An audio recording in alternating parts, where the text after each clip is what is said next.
Hello, watch your PC Jack, and welcome to this week's news roundup. This week, AMD finally announced Ryzen 7000 series, along with some impressive improvements over Zen 3. Intel is still here to remind you that they exist, and Nvidia loses money because the US has a quarrel with China?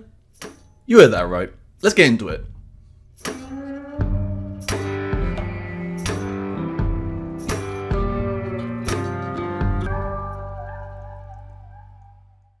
So this week has been pretty big for the PC gaming industry, most notably with the AMD Ryzen 7000 series showcase at the beginning of the week. On Monday 29th of August, we were finally presented with the release date for Ryzen 7000 series, which is set for release 27th of September, so only a few weeks away. We also have official specs and pricing on all the available SKUs. Starting with the highest end SKU, there's the $700 Ryzen 9 7950X with 16 cores and 32 threads, 80 MB of combined L2 and L3 cache, a 170 watt TDP, a base clock speed of 4.5 GHz, and a whopping boost clock of 5.7 GHz. Next up is the $549 Ryzen 9 7900X with 12 cores and 24 threads, 76 MB of cache, again a 170 watt TDP, a base clock speed of 4.7 GHz, and a boost clock of 5.6 GHz. Scaling down then there's the $400 Ryzen 7 7700X with 8 cores and 16 threads, 40 MB of cache, a lower TDP of 105 watts, a base clock speed of 4.5 GHz, and a boost clock speed of 5.4 GHz.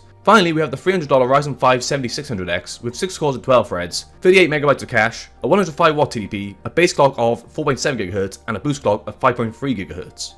Now, while these improvements over Zen 3 are extremely impressive, AMD is making some bold claims when it comes to the actual improvements they've made over Zen 3, with up to a 13% increase to IPC and a 29% increase to single-threaded performance as well.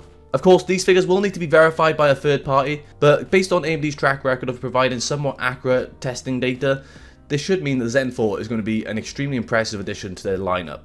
Especially looking at the rumoured performance of the flagship 7950X with a Cinebench R23 score of 36,256 on the multi-core test, which if accurate marks around a 50% increase over the 5950X.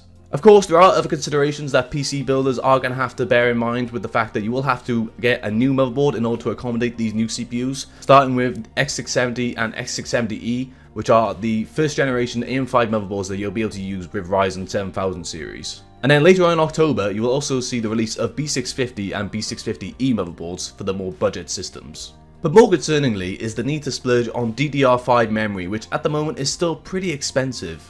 But AMD have promised that DDR5 will reach DDR4 levels in terms of pricing by mid-2023, so there could still be some hope for PC builders. AMD have even provided details on their answer to Intel's memory profile technology XMP with their own version called Expo, which will allow for one-click overclocking from the JEDEC standard of DDR5 5200 speed all the way up to DDR5 6400. Either way, we should have some more details on all this when these motherboards and CPUs arrive later in September. Personally, I can't wait, and I'm really excited to finally get to test this hardware on the channel. But you may be asking, what else happened this week? Well, Intel thought it would be a good time to remind people that they're still working on discrete graphics, despite the onslaught of rumours that their Arc series was getting scrapped. But no, they decided to confirm that they're making significant progress on the successor Battlemage and Celestial GPUs. Jumping the gun a little bit, but if I'm being honest, I'm more interested in what Arc is going to bring to the table right now.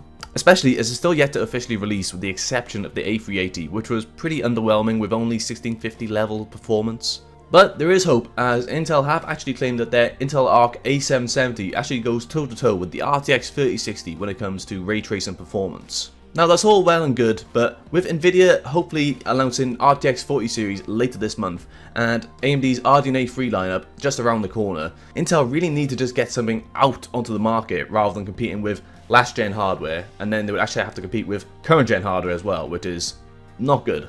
Speaking of Nvidia though, while they recently revealed Q2 sales saw a dramatic decrease down by 44% quarter over quarter, which was definitely nothing to do with Ethereum crashing down hard. They've also been slapped with a pretty major blow by the US government to stop chip exports to China. In a US regulatory filing on Wednesday, Nvidia said the new license requirement would hit exports of its A100 and H100 chips. This is due to new US restrictions on the sale of artificial intelligence chips to China amid concerns about military end use. While this is pretty bad news for Nvidia, even AMD are feeling the effects of this, with both chip manufacturers seeing a decline in shares by 6.6% and 3.7% respectively. However, it seems AMD are less affected by this, with a spokesperson explaining the rules which prevent the shipment of its MI250 chips to China were not expected to have a material impact on business. But either way, both companies are going to be reeling from this, especially after the loss of sales to Russia after the beginning of the Ukraine invasion. If there's one takeaway from this, it's that Nvidia CEO Jensen Huang has done the admirable thing and said that he will support his employees and has promised that there will be no layoffs occurring anytime soon. Coming from the man himself, so what does this mean for us? Do we have a layoff? No, instead we have given raises to take care of your families as all of you are facing sky-high inflation.